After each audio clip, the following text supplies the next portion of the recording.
so I invite Andrzej Karpiński from the Faculty of Theology and Religion of University of Oxford, United Kingdom. And his paper is Can Philosophy Ever Be Fully Naturalistic? The Curious Case of Hegel's True Infinity. So what you have in front of yourself is this actual paper. I'm not gonna read it all because it's slightly boring. So, I mean, not the paper, but reading it out loud. You can always just read it yourself. But I'm gonna try to summarize it, and at some core points I'll try to read it because some of the matters here are complex. So basically, it's not fully, I guess, predictable, and one would not expect someone like Hegel to figure in a conference about Christianity and naturalism. But I do think that he can provide, and his philosophy can provide several interesting insights into how we can think about naturalism, but also Christianity, because I don't know what was your feeling, but my sense was sometimes that there was slightly too little Christianity maybe at this conference in terms of the theology itself. So the story basically starts, as it has to start with Hegel, the story starts with Kant.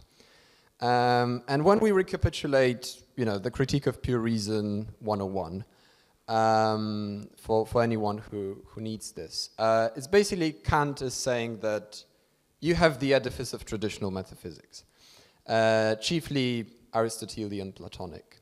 And this metaphysics, according to Kant, had produced a number of concepts which he thinks of really existing entities like the soul or God, which he thinks are not available to theoretical reason itself. And they are not available because thinking about them generates contradictions, which he explores in the Transcendental Dialectic. And also because of his very famous rule, which is for every idea that I have to have, in order for it to be theoretically acceptable, it either needs to be analytically self-evident, for example, the famous idea that all bachelors are unmarried, so the one part of the sentence has to be contained in the definition of the word, or it has to have what he called a sensible correlate. So it has to have a correlate in the sensible intuition. So for him, putting forward an idea like God or the soul is not viable because God, by definition, does not have any single sensible correlate. That obviously also worked on another distinction, which is very important for Kant, which is the one between phenomena and noumena. Finley alluded to it already. And it is because in order to verify all of our theoretical concepts, and I'm also speaking just about the theoretical philosophy because obviously he has this practical argument for God, but that's a separate thing. But in Kant's theoretical philosophy, the distinction between phenomena and noumena is absolutely fundamental. And what it basically says is that we cannot know reality as it is in itself. We can only know as it appears to us, and as it appears in how we synthesize the sensible stimulus of reality with the concepts that we have. So we basically have this sort of two big dualities that Kant has produced, which is one is between the phenomena and noumena, and the other one is between concepts, so the categories, as he would call them, and the sensible stimulus that we need to confirm those categories. So, for example, for I don't know, the category of causality, we can have a sensible correlate for it, but we also need the category to understand why there is causality in the world. So Hegel basically, and now the big thing about Hegel is to try to read the works that he actually thought are the most important works of his, which is not necessarily the phenomenology of spirit, but rather his science of logic and his system. And in that, Hegel basically wants to do one thing, which is to, what he would say, sublate those differences that Kant has generated. So he would say, well, first of all, with the difference between phenomena and noumena, this difference sort of already happens within our thinking.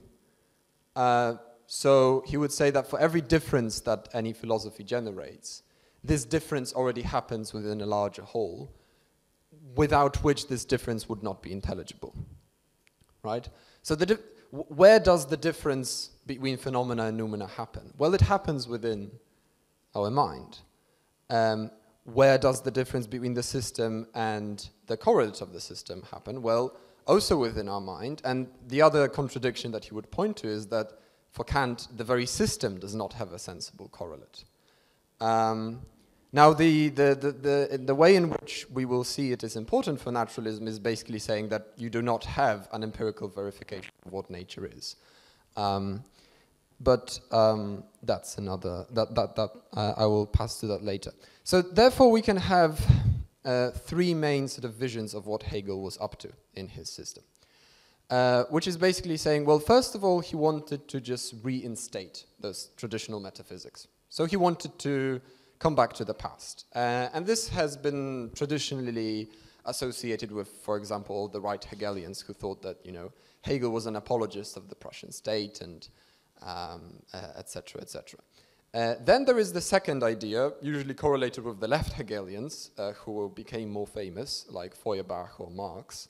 And they said that Hegel basically wanted to criticize traditional metaphysics, and therefore what he was up to is sort of just a extension of the Kantian project, this extension of the transcendental project. And the third idea is sort of a middle ground between the two. So it's basically saying that Hegel does provide a new ontology, a new metaphysics, but it is somehow influenced by Kant. So my idea will be to sort of try to steer the course between the first and the third position.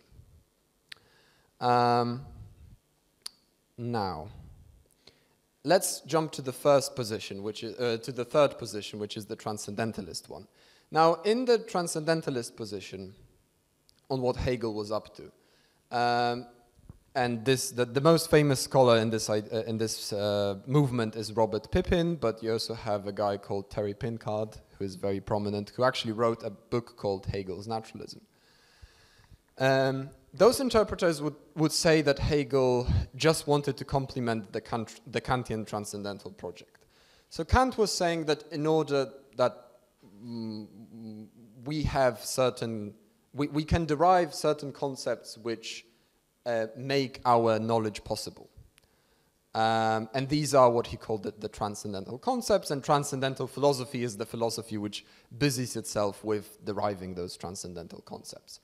And they condition our experience even to occur. So for example, you need to have already an idea of, let's say, space to locate anything in space, right?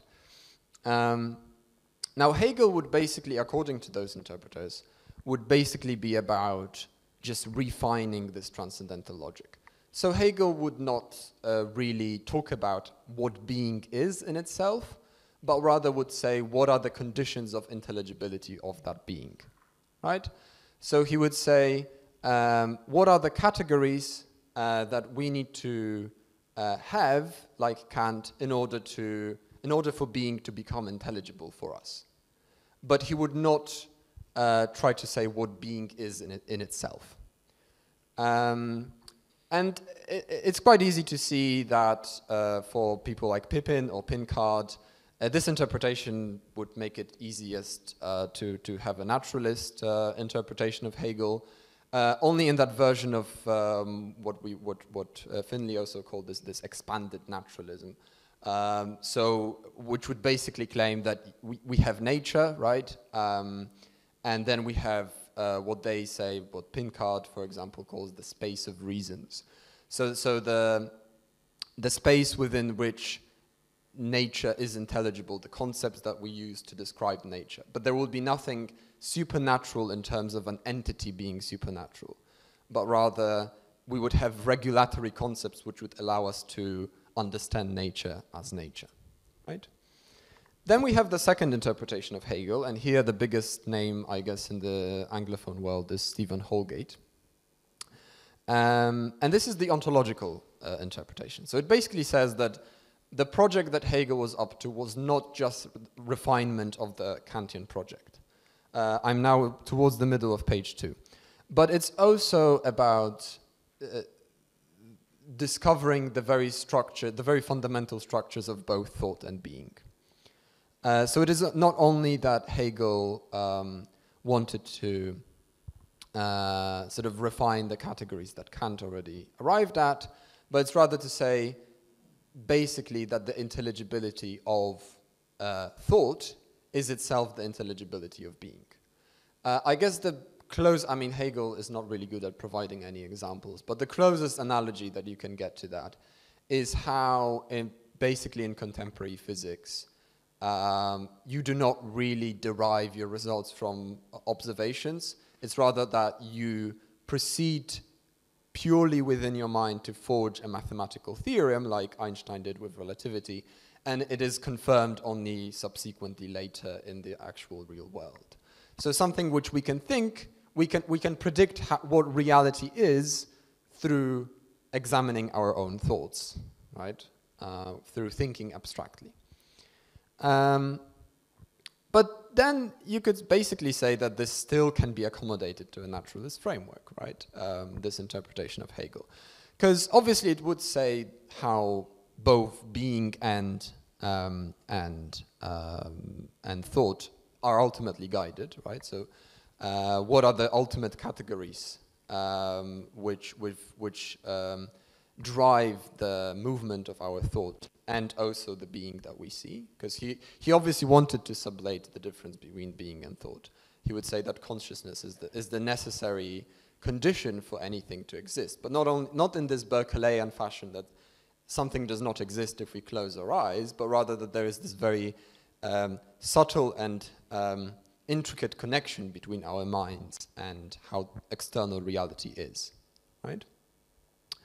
But basically that could still be naturalistic, and some scholars say that this is naturalistic because, again, you could expand the idea of nature to encompass within itself the space of reasons and the conditions of intelligibility. Some say that it is already not, because basically that leaves you with a certain vague idea of the organic. What I call here the organization of all empirical knowledge within super-empirical structures of intelligibility of sense, which can be discernible by philosophy alone. Which is quite plain if you attend to any sort of scientific discipline. It just operates with concepts that are philosophical, right? So try to ask a biologist what life is, try to ask a mathematician what a number is, or try asking a physicist what energy is, right?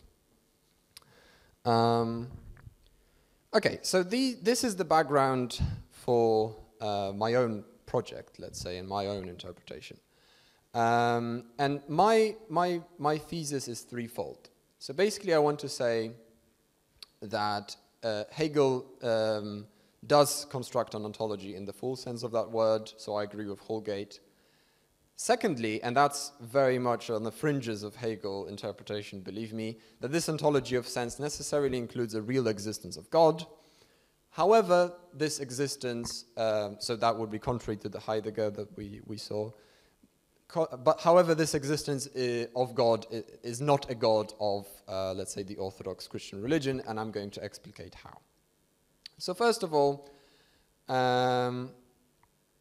let's jump already to the last paragraph of page 3, where we have an interpretation of the core concept within Hegel. So when Hegel actually wrote that there is one single concept which is most important for his philosophy. So if you want an introduction to him, I really advise you to get to the nuts and bolts of that idea, and that idea is the true infinite. Now, what does he mean by the true infinite? So if we have the idea of the finite and the idea of the infinite, Now, just remember that these are ideas. So he wants to examine how ideas function within our minds rather than actually try to empirically give examples of finitudes and infinities. So the way those ideas function is that finitude necessarily makes itself infinite in the sense that we observe that there is just an infinite number of things around us. So we have infinity and finitude together. Finitude can only be itself if there is an infinity which limits it as a finitude.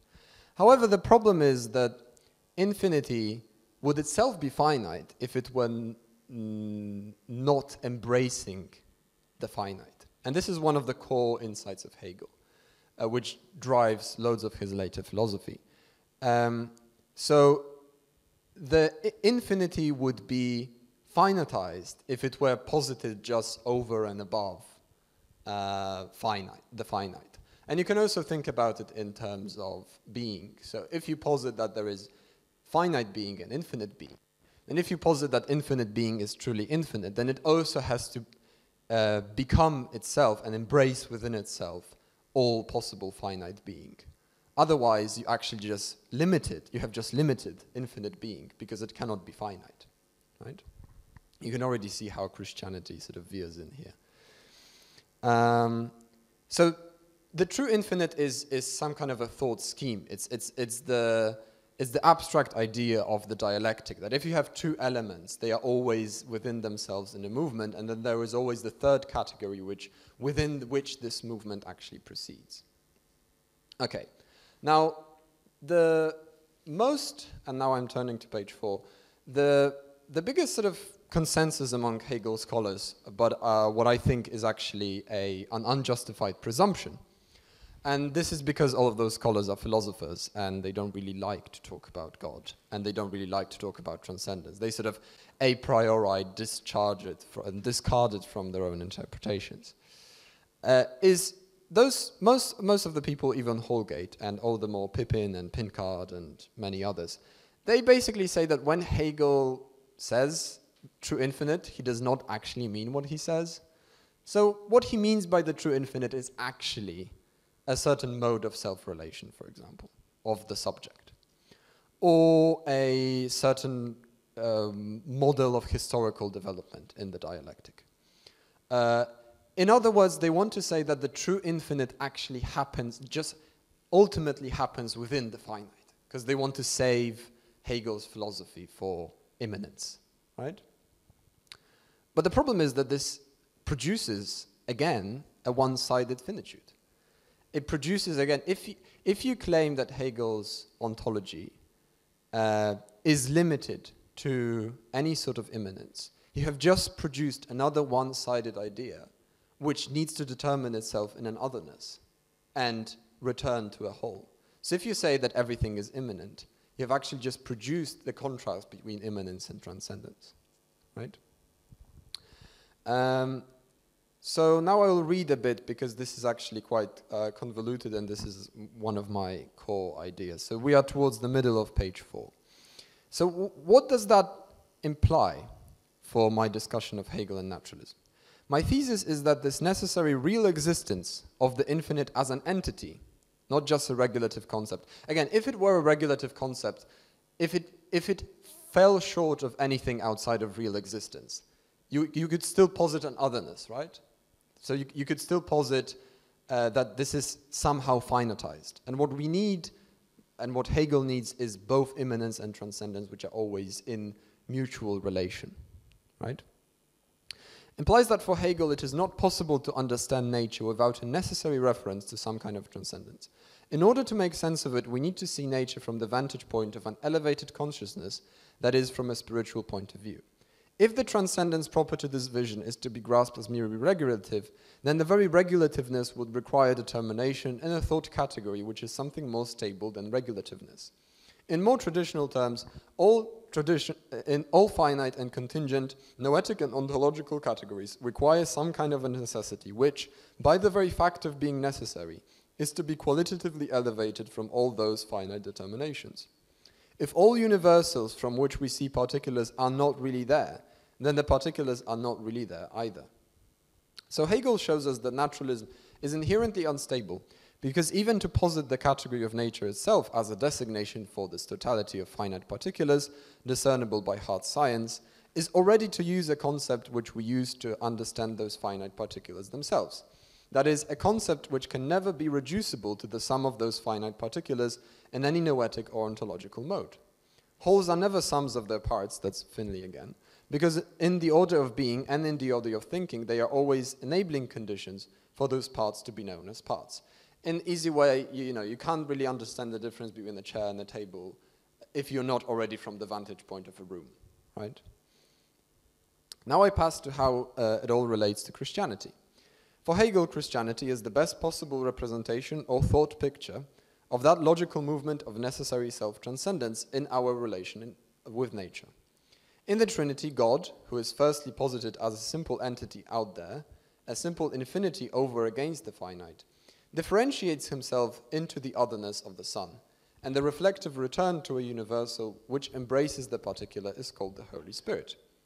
And we are again with a Trinitarian ontology. This necessary externalization is then confirmed in creation, incarnation, and crucifixion. All of these are increasingly radical passings of infinity into the finite. So again, for Hegel, and that is one of his heterodoxies, God could not just stay as God. He had to prove himself. He had to prove that he is omnipotent. He had to make himself finite in order to prove that he is infinite. And this is the consequence of dialectical logic. But my point is that it also works in the other direction. So if you posit that everything is finite, then you necessarily also create the infinite. Christ's resurrection actually means an impartation of the Spirit, and therefore a divinization of all creation itself. Christianity simply shows very effectively that there is nothing really different from God, in that creation and all the work of redemption happens within God's own self-determination, within an overarching, internally differentiated monism. If we have so many a priori categories, with which we make sense of the world, including the category of nature itself, we have to think where they actually come from. Hegel's answer is that it is the very Spirit given at Pentecost and the infinite logos inherent in all ideas of finite entities. Of course, such a philosophical approach to naturalism and Christianity in some ways results in a subordination of all revealed theological content to a supposedly necessary philosophical logic. In that sense, as finitude requires infinity, so God also requires creation to be himself. There is no God without creation. But here we should return again to Hegel's post-Kantian heritage, and note that such a God who is independent of creation would be for Hegel a one-sided positing proper to pre-Enlightenment immediate intellectual intuition in matters of metaphysics. In more simple terms, Hegel basically said that in traditional metaphysics what happened is that God was posited as sort of an entity out there, but that immediately generated, that immediately made it prone to Kantian critique of metaphysics. So what we should do is to espouse his own dialectical logic and say that if you posit a God, you also posit creation. If you posit creation, you also posit God. Hence, Hegel's overcoming of naturalism on the grounds of the necessary conditions of its possibility also demands that any transcendence is by its nature connected with immanence in essential relations. On first glance, this seems to be in contrast with the orthodox Christian understanding of the relation between God and creation, wherein nature and all that it contains is a result of supposedly free choice by God to creatively instantiate a realm born out of him and ex nihilo. But if, and here this is the theological part where I enter a theological debate, but if one looks at the matter more closely, it cannot really be the case, given the Christian understanding of God, that creation would be a result of some kind of deliberation and decision on God's part. God, of course, does not change. Even in Hegel, he remains eternal in the very universals which enable finite transience. Right? So creation is necessary in the same way as divine generosity and pleroma of love is necessary an aspect of his very essence. So God was always gratuitous in order that creation would appear, right? That's part of his essence. In the same, it's part of his essence that he is loving, or etc. Hence, as some theological scholars of Hegel argued, he is not unorthodox in holding that nature is necessary for God, but rather in that it is necessary for God to create nature because of our own finite logical scheme. And this is also the problem that perhaps you could wage against Spinoza. It's again the same thing, that you develop a certain philosophical model and then you want to subordinate the theology under that. This is where perhaps Hegel's true heterodoxy lies, not as many philosophers would like to see, in that he supposedly in the end of the day just talks about the finite, which, as I said, is improper. So just a brief conclusion. In this presentation I have sprinted very briefly through two main readings of Hegel, the transcendentalist and the ontological, and showed how they might illuminate how Hegel would have stood in relation to the naturalism debate. I have then argued that Hegel shows us that any naturalist reading of reality cannot hold on its own terms, because as its condition of a possibility it implies an extra-natural transcendence from which we can understand nature to be nature as a whole. Finally, I have briefly joined this problematic to Christianity, and how, according to Hegel, it has within itself potential to represent this very anti-naturalist condition of philosophy. In the end, we never know exactly what Hegel meant, but I hope you would agree. Thank you.